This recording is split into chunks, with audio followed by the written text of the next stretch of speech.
باللہ من الشیطان الرجیم بسم اللہ الرحمن الرحیم۔ مائی اکیڈمی کے معزز ساتھیوں، السلام علیکم۔ دوستو، جیسا کہ آپ کا معلوم ہے کہ میٹرک کے امتحانات کا سیزن پاکستان میں شروع ہو چکا ہے، ویسے طالب علموں میں بے چینی بھی بڑھتی جا رہی ہے۔ اسی بات کو مد نظر رکھتے ہوئے میں نے کوشش کی ہے کہ میں ایک ایسی ویڈیو بناؤں جس میں آپ کو بتایا جائے کہ امتحان کے لحاظ سے کون سے سوالات اہم ہیں، کن کو آپ کو یاد کرنا چاہیے۔ آئیے سٹارٹ کرتے ہیں، لیکن اس سے پہلے آپ سے ریکویسٹ ہے کہ میرے چینل کو لائک کر دیں، شیئر کر دیں اور سبسکرائب کر دیں تاکہ ہر آنے والی نئی ویڈیو آپ تک وقت پر پہنچ سکے۔ اگر ہم کیمسٹری کی بات کریں، کلاس 10 کیمسٹری، تو اس میں 3 سوال امپورٹنٹ ہے۔ نمبر 1 جی، ریورسیبل ری ایکشن اور ان ریورسیبل ری ایکشن۔ تو یہ آپ نے کیسے لکھنا ہے؟ سب سے پہلے آپ نے ریورسیبل ری ایکشن کی ڈیفینیشن لکھنی ہے، اس کے بعد اس کی مثال دینی ہے، ایکویشن لکھنی ہے، تو اس کے بعد پھر آپ نے ان ریورسیبل ری ایکشن کی تعریف لکھنی ہے اور اس کی مثال لکھنی ہے، اس کی ڈیٹیل لکھنی ہے۔ یہ بتانا ہے کہ جو ریورسیبل ری ایکشن ہوتا ہے یہ واپس ریورس آ جاتا ہے، اس لیے اس کے ڈبل ایرو سے ہم شو کرتے ہیں، اور نیچے اس کی آپ نے مثال لکھ دینی ہے۔ اس کے بعد ہم ان ریورسیبل ری ایکشن کی بات کرتے ہیں۔ ان ریورسیبل ری ایکشن کون سے ہوتے ہیں؟ وہ ری ایکشن جو ریورس نہیں آتے، واپس نہیں آتے، اس کو ہم ان ریورسیبل ری ایکشن کہتے ہیں۔ یہ بھی آپ نے بالکل اسی طرح لکھنا ہے، پہلے اس کی ڈیفینیشن لکھنی ہے، اس کے بعد آپ نے اس کی مثال دینی ہے ایکویشن کے ساتھ، اس کے بعد آپ ڈیٹیل لکھ دینی ہے۔ اس کے دوسرے سوال کی طرف آئیں تو یہ ایکویلیبریم کی تعریف اور مختلف صورتیں اور خصوصیات آپ نے اس کی بیان کرنی ہے۔ سب سے پہلے آپ نے ایکویلیبریم کی تعریف لکھنی ہے۔ کیمیکل ایکویلیبریم کیا چیز ہے، ٹھیک ہے۔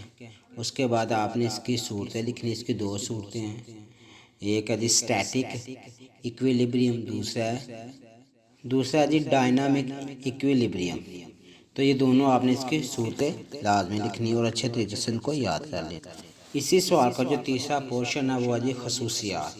ڈائنامک ایکویلیبریم کی میکروسکوپک خصوصیات ہے، اس کی 3-4 کتاب کے اوپر خصوصیات ہیں، اس کو آپ نے اچھے طریقے سے ریڈ آؤٹ کرنا ہے، یاد کر لینا ہے، اور یہ کافی امپورٹنٹ سوال ہے اور پیپر میں اکثر آتا بھی ہے، اس لیے آپ نے اس کو اچھے طریقے سے یاد کر لینا ہے۔ اگر ہم اس کے تیسرے سوال کی بات کریں جو بہت امپورٹنٹ ہے، اس کا نام ہے جی law of mass action. Law of mass action, اس کو آپ نے بہت اچھے طریقے سے یاد کرنا ہے۔ اس کو لکھنے کا طریقہ کیا ہے؟ سب سے پہلے اوپر آپ نے اس کی ڈیفینیشن لکھنی ہے، نیچے آپ نے وضاحت کی ہیڈنگ دینی ہے، وضاحت کی ہیڈنگ دینے کے بعد آپ نے جتنی بھی ایکویشنز ہیں، جو میتھمیٹیکل ایکسپلینیشن ہے، وہ ساری آپ نے کرنی ہے اور بہت اچھے طریقے سے لکھنا ہے، کیونکہ لا آف ماس ایکشن بہت اہم سوال ہے۔ یہ تقریباً ہر دفعہ پیپر میں آتا ہے، یا تو گروپ 1 کو آتا ہے یا گروپ 2 کو۔ اس کے بعد ہم اگر نیکسٹ چیپٹر کی بات کریں، جو چیپٹر نمبر 10 ہے کیمسٹری کا اور کلاس 10 ہے، تو اس میں جو پہلا سوال ہے وہ ایسڈ بیس میں برونسٹیڈ اور لوری کا نظریہ جو ہے، اور اس کو آپ نے اچھے طریقے سے دھیان سے یاد کرنا ہے اور ساتھ مثال بھی لکھنی ہے اس کی۔ اور جو دوسرا سوال ہے اس میں لیوس کا ایسڈ اور بیس کا نظریہ ہے، اور ساتھ اس کے بھی آپ نے مثال اچھے طریقے سے لکھنی ہے۔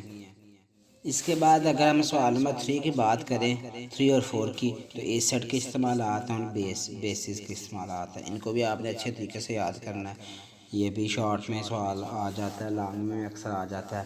اور اس کے بعد جو سوال نمبر 5 ہے، پی ایچ اسکیل ہے، اور پی ایچ اسکیل بہت امپورٹنٹ سوال ہے، اس کو بھی آپ نے بہت اچھے طریقے سے یاد کرنا ہے۔ انڈیکیٹرز کیا ہوتے ہیں، یونیورسل انڈیکیٹرز کیا ہے، تو اس کے بارے میں آپ نے اچھے طریقے سے سوال یاد کرنا ہے۔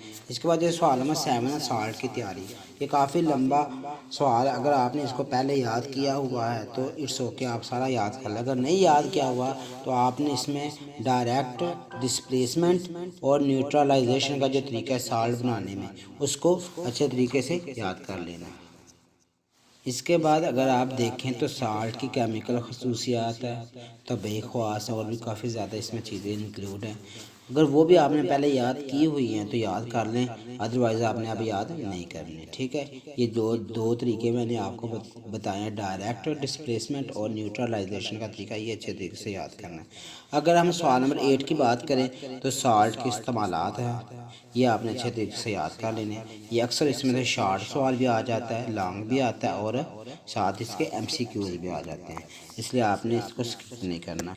اگر دیکھا جائے یہ چیپٹر کافی لینتھی چیپٹر ہے، تو اوورآل اس میں سے لانگ سوال لازمی آتا ہے، شارٹ آتے ہیں، MCQs آتے ہیں۔ آپ نے جو ایکسرسائز ہے، جو اس کے MCQs ہیں، اس کو اچھے طریقے سے ریڈ آؤٹ کرنا ہے، اچھے طریقے سے ان کی تیاری کرنی ہے، کیونکہ ایگزام میں جو MCQs آتے ہیں وہ اکثر یہی دیکھا گیا ہے کہ وہ جو مشق ہوتی ہے اس میں سے آتے ہیں، اس لیے مشق کے جو MCQs ہیں اس کو آپ نے اچھے طریقے سے یاد کرنا ہے۔